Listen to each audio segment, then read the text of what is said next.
Good evening, lovelies. We're on the Wednesday night dog walk live before we get home in time for Banners on the Wall at 8 o'clock. There's loads to listen to out there at the moment, actually. Yeah, no, I want to get back for 8 o'clock for Banners on the Wall. So, evening. And our friend Nikki over at 4,000 Countings released a couple in the last couple of days. The Sam Chima one was really good. I started on the Nick Rothwell one with my mate Nick Rothwell, but I'm going to have to save the rest of that for tomorrow. It's quite a long one. So when we jumped on the other night after the playoff thing, we said thanks for everyone listening to the Roundup episode this week. I wanted to touch a little bit more on Ben Painter's thoughts from the Roundup, because I think it had to be said, and I think Ben said it incredibly eloquently, and he was very well informed with what he said about it, and I think he was absolutely spot on.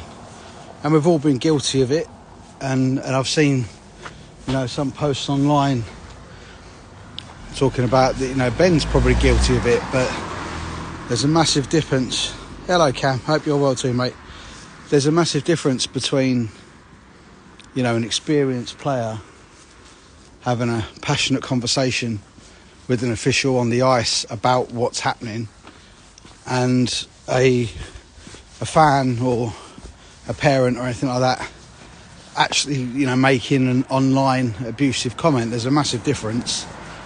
And yeah, we've all seen, heard things. I'm sure we've probably all said things in the heat of the moment from behind the glass, but I think Ben was spot on with what he said, and I think it needed to be said, and I think he said it very well. So I just wanted to sort of confirm that I stood with him on it. I thought when he sent me the message, I replied just saying, yeah, well said, 100% agree. I did discuss with him some certain calls from that Slough-Streatham game where I may have slightly disagreed with him. I think there was one inconsistent call on the night, but when you've got two men doing a three-person job, I think they did a bloody good job of what they had to do with a game of that intensity that was played at that speed. I think they did a good job, but I think what Ben said was spot on. If you haven't heard it yet, then you can, it's on the episode that's out. You can go check out the full episode and hear exactly what Ben Painter said. We put a little clip out of some of the coach's thoughts and that. Don't kick it. Everyone else's dog do that weird thing where they kick back after they go to the loo. But she was only doing it away anyway, so that's good. But yeah, so and I'm going to start putting these little dog walk lives that we go on exclusively on YouTube rather than on here. What's that? Come on down there. Come here, you silly girl. Come on, John. Anyone can see that eye?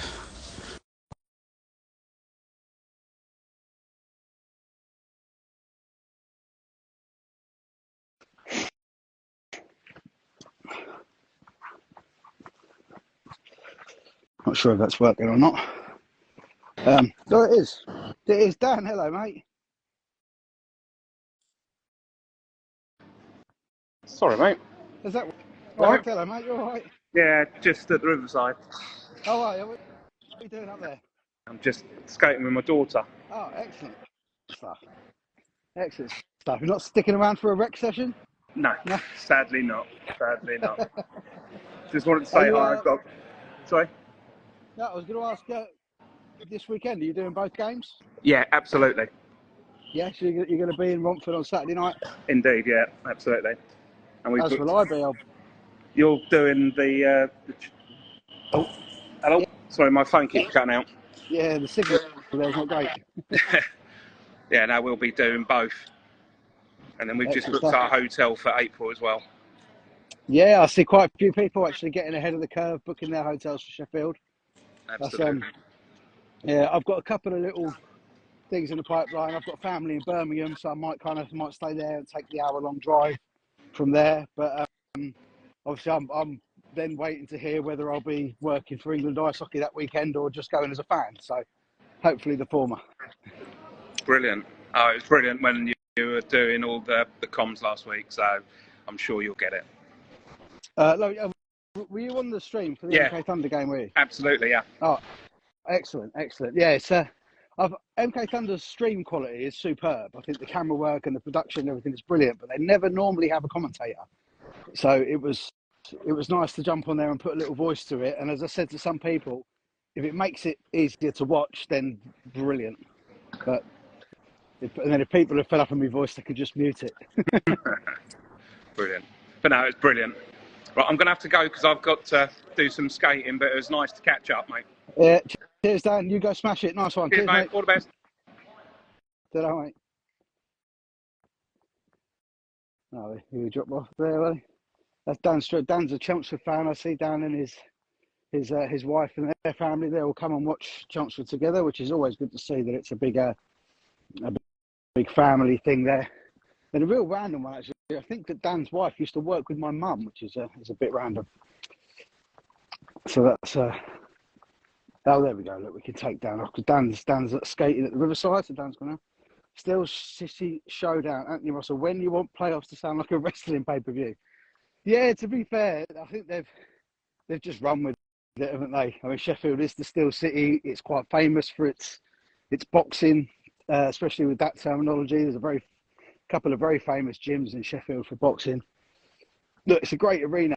Like I said last night, the thing is, you've just got to pack it. You've got to, because Milton Keynes, the last sort of 2 or 3 years at Milton Keynes after we come back from COVID, it was just shit. You've got a fantastic weekend of hockey with some of the best hockey for our level on show, and you've got 200 people in an arena that holds 2,000. Wasn't good enough. And so this time round, the owners have got what they wanted. They've got more playoff games at home because they make that extra money out of them. And then what we should get on that weekend at Sheffield on the Saturday, what we should get is 4 incredible games. And then Sunday, we should get 2 pretty explosive games as well when the North face the South. I'll be on Hawks Talk with Graham Hamilton just before Christmas. We'll be talking about North, South, the differences in the styles. Is it going to clash? Is it going to, they say with boxing, styles make fights. Is it the same with hockey? Are the different styles that they play going to blend well and end up being an entertaining watch? I certainly hope so. As I said last night, the Paul Brown episode, Paul Brown, the GV Para ice hockey player, that episode's been slightly delayed. Paul wasn't feeling too well when we were due to record. Telford or Sutton versus Guildford or Peterborough was a Div 2 for. Yeah, couldn't it just?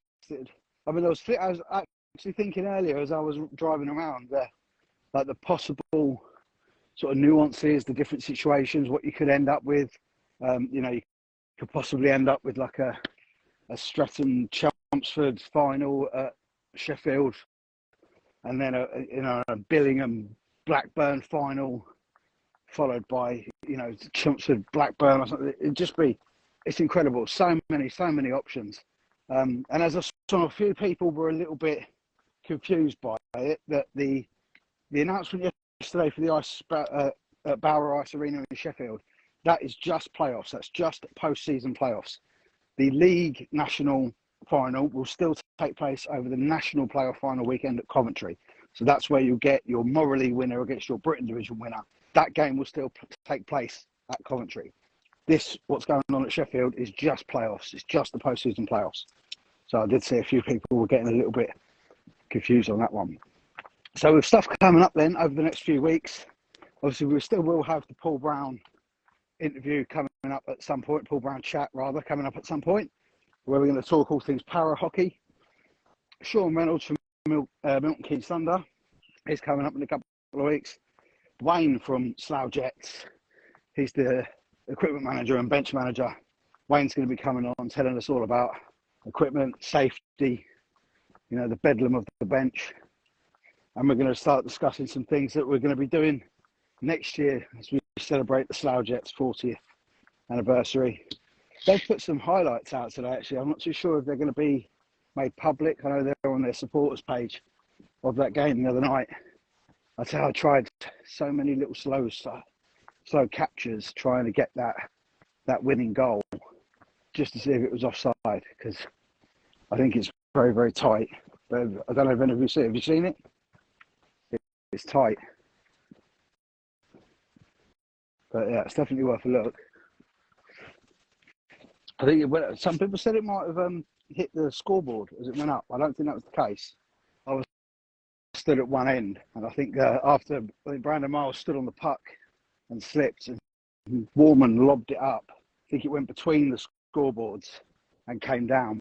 But I was trying to freeze frame the highlight as to whether Jared Lane was offside or not. It's very, very hard to see. But I would say with the two-man system, it would have been impossible to get that. But yeah, that was still, honestly, that was an incredible game. And massive kudos to both teams for putting that show on, because that was truly, truly spectacular.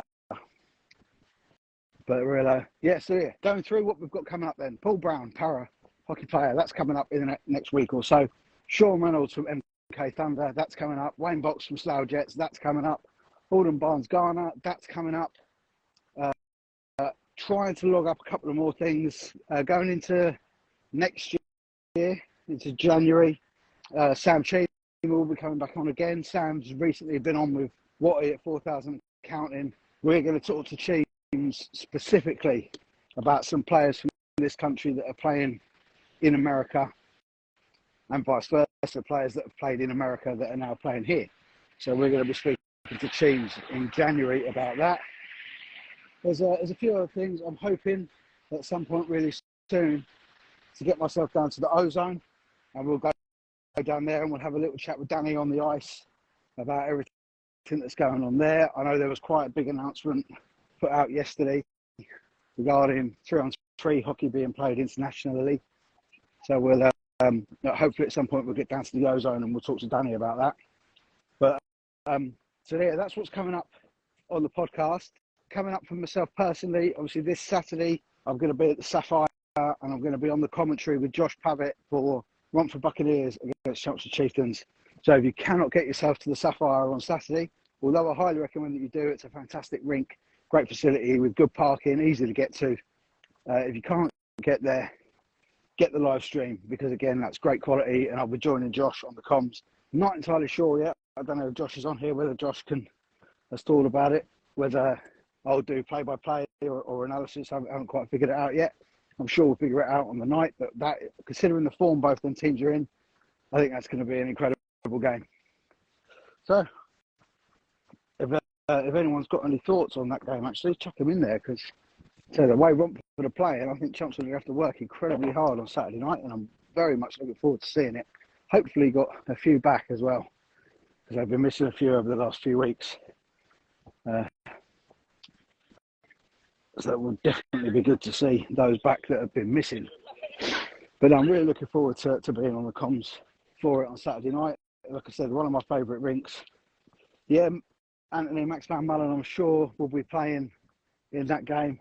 Although I know that Sonny likes to play against Chieftains, so I know they've been sharing it recently, haven't they? On the 2-game weekends, Max and Sonny have been playing one game each. So I'm sure of it.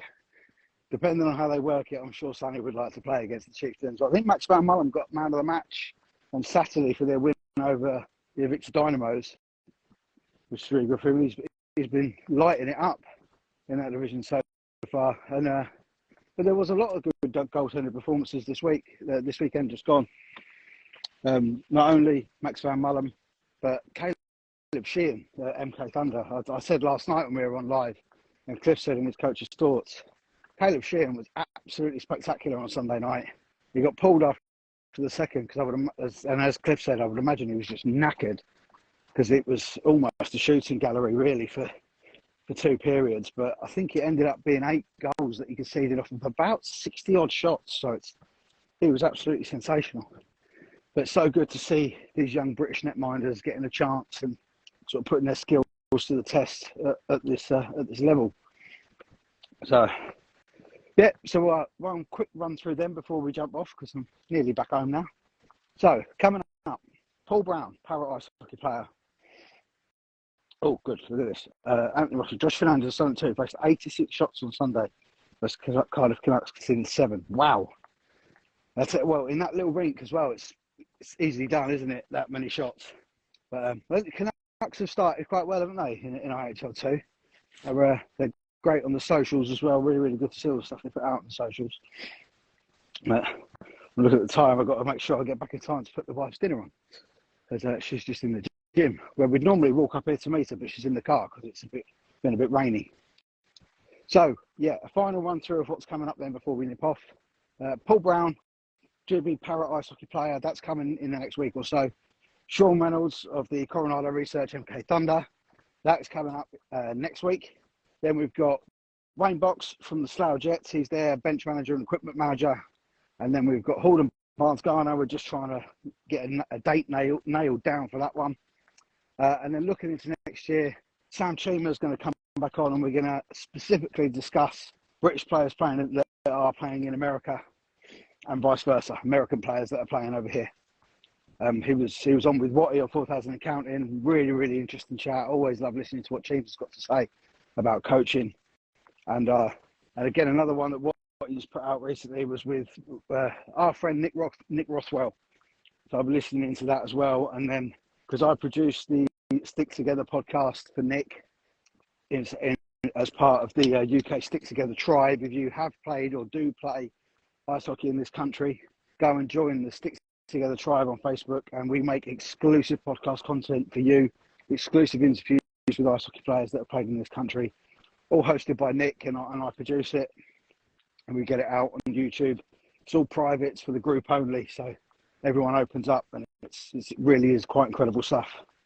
So that's what's coming up. Thanks for Dan for jumping on and saying hello. It was nice to see someone on here, and I will catch you Saturday night at the Sapphire. If you're not going to be there, get the stream, and I'll be on the comms, but try and get yourself there because that's going to be one hell of a game. The real Essex derby. Southend against Colchester could do one. This is the proper Essex derby. Romford against Chelmsford.